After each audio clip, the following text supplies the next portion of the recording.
Segundo bloque de Economía sin Corbata. En este programa estamos hablando de todo lo que uno pone cuando pone el voto en la urna. Ahora vamos a hablar de inclusión social. Vamos al informe.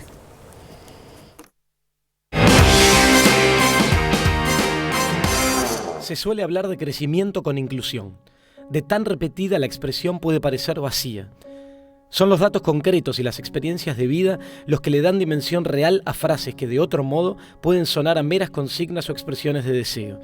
¿De qué se habla cuando se habla de inclusión? Asumimos en esta parroquia el 25 de mayo de 2013. Por lo tanto, hemos visto en todo este tiempo cómo ha cambiado el barrio.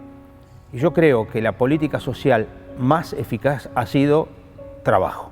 La inclusión es importante porque tiene que ver con la justicia, básicamente. Y la justicia tiene que ver con las desigualdades. El mejor ejemplo es la asignación universal por hijo, que extiende a todos los niños de Argentina el derecho a percibir un ingreso y que desde noviembre de 2009 reciben 3.597.367 chicos. Para la asignación universal por hijo y para la asignación universal por embarazo, que en enero de 2015 recibieron casi 87.000 mujeres, el Estado Nacional destina un presupuesto anual de 24.818 millones de pesos. Escuchamos muchas veces esta cosa de, bueno, no van a trabajar por el plan social, o les pagan el plan social para no hacer nada, o les pagan el plan social por vagos. Y la verdad que el gobierno, yo digo que no tiene planes sociales, tiene políticas de inclusión social. La asignación universal por hijo incrementó la matrícula de manera extraordinaria en las instituciones, en la primaria y en la secundaria. Se notó un cambio tremendo en incremento de alumnado. Acá es un plan en concreto, que los planes sociales además han repercutido en una mejor educación para madres solteras, viudas, chicos jóvenes que habían quedado fuera del modelo y están ahí estudiando y bueno, terminando la primaria o la secundaria. Yo tuve que dejar de estudiar a los 18 años porque fui mamá y no podía trabajar y estudiar a la misma vez y ahora sí, estoy trabajando y estudiando a la noche. Yo pienso qué actitud tiene una madre que no había terminado la primaria frente a sus hijos que terminan la secundaria y que ahora la madre puede decir yo también terminé la secundaria, por ejemplo. En total, el presupuesto anual para las asignaciones sociales es de 478.826 millones de pesos y beneficia a 16.176.533 personas.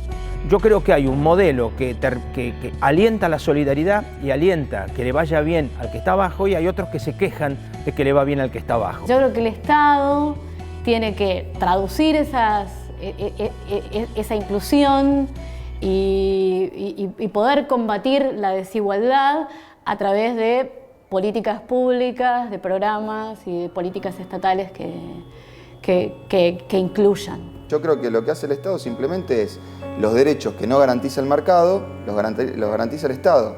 Y la verdad que hemos visto que el mercado no garantiza muchos derechos, más bien los corta. Entonces esa es una política, no es un plan social, es inclusión social plena porque la gente tiene un derecho a tener ciertos beneficios económicos. Trabajo, tengo más la ayuda del programa Progresar y la asignación por hijo. Y me ayuda bastante para comprarle cosas a mi hija, para comprarme cosas a mí y para los útiles de mi hija. Algunos de los programas de inclusión son el Plan Progresar, las asignaciones familiares, jubilaciones, pensiones contributivas y no contributivas e ingreso social con trabajo. Argentina trabaja, más ellas hacen, entre otros. Una de las cosas que más se está notando en muchos barrios, no solo hablo por mí, sino por muchos compañeros curas que lo estábamos charlando la vez pasada, es, por ejemplo, en todos lados tenemos gente que ahora se puede jubilar, gracias a las moratorias, etc. Y entonces uno ve eso en concreto, ¿no? Y eso se palpa, ¿no? Gente que viene a dar gracias porque ahora se jubiló y está feliz de haberse jubilado. También son parte de las políticas sociales planes como Conectar Igualdad, que ya entregó 4.717.248 notebooks a estudiantes secundarios, o la creación del Fondo de Garantía Previsional creado en 2008 para garantizar el nivel de los beneficios previsionales y el procrear. El primer contacto que tuvieron los chicos y familiares de estos alumnos fue la llegada de las netbooks. Acá trabajábamos TIC antes del tema de las netbooks Y el profesor lo que tenía que hacer era más o menos diseñarle con una caja lo que era la CPU, lo que era el monitor y lo que era el teclado. No te exagero en nada. Los chicos no van a ser analfabetos tecnológicos, eso te lo puedo asegurar. En 2002, el número de personas alcanzadas por algún tipo de cobertura estatal era de 1,5 millones. En 2013 ya eran 3.700.000. Esto hizo que la criminalidad barrial disminuyera un montón, que los pibes que se juntaban antes en la esquina empezaran a venir a la escuela. En todos lados proliferaban los comedores, es decir, los chicos comían fuera de su casa. Ahora muchos chicos comen con sus padres en su casa. Más allá de que la plata sea de un plan, todo ese tipo de cosas hace psicológicamente bien. Y eso tiene que ver con la dignidad. De todo esto se habla cuando se habla de inclusión, un concepto solo comprensible para quien tiene la convicción de que las políticas sociales no son un paliativo, sino el reconocimiento de derechos, y que su consecuencia directa es la generación de empleo.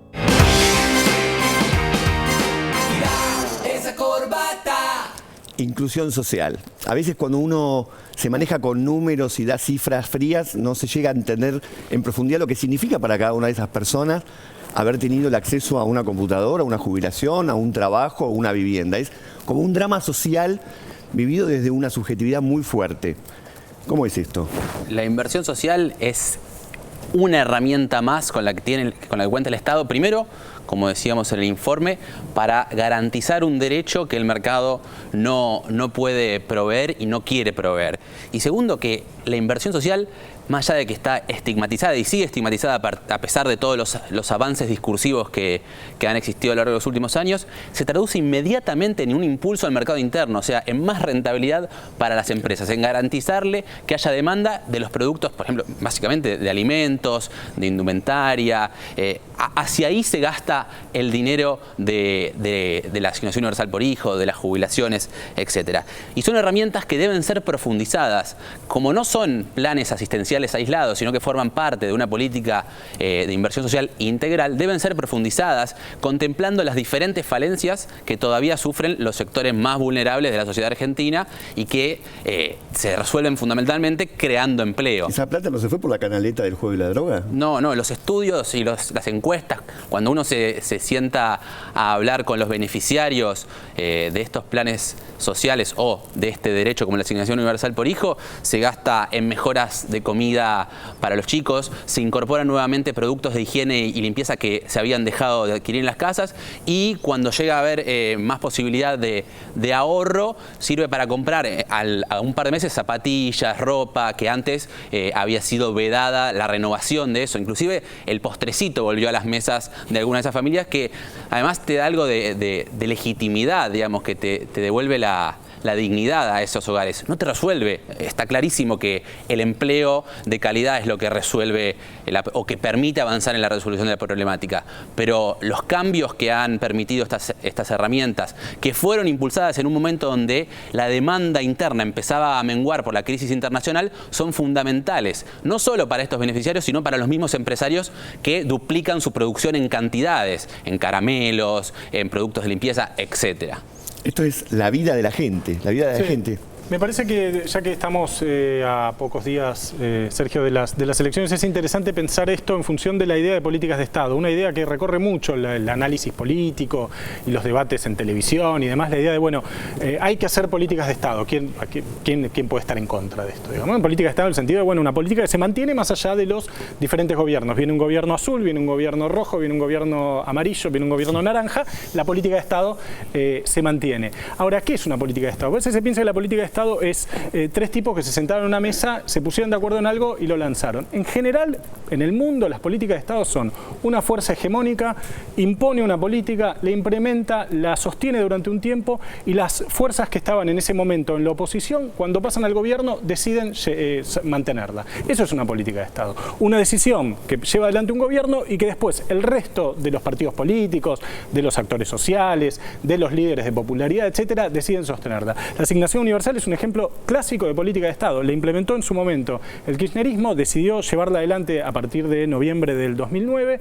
De a poco los diferentes partidos de por ahí otras orientaciones políticas que en otros casos hubieran tenido una opinión diferente y que por ahí al principio tenían una opinión diferente, decidieron hacer la propia y ahora si uno repasa la campaña no hay un solo candidato que haya dicho que está en contra de la asignación universal.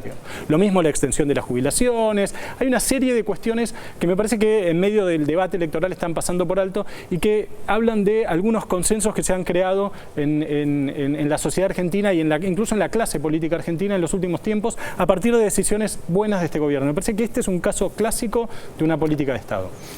Ojalá que no sean solamente promesas de campaña y sean realmente... Bueno, eso es un tema, porque ahí hay un riesgo que yo veo, que es que no es tanto que se desarmen estas políticas de Estado, sino que si no se implementen nuevas. Porque con la cuestión social, con la protección social, no alcanza con lo que tenés. Vos tenés que estar todo el tiempo, en un país pobre como este y desigual como este, tenés que estar todo el tiempo generando nuevas, la última moratoria entraron 600.000 personas, estar todo el tiempo alimentando la protección social para que no vaya quedando gente afuera. Desde mi punto de vista, el riesgo no es que se desarme lo que se hizo, sino que no se siga avanzando.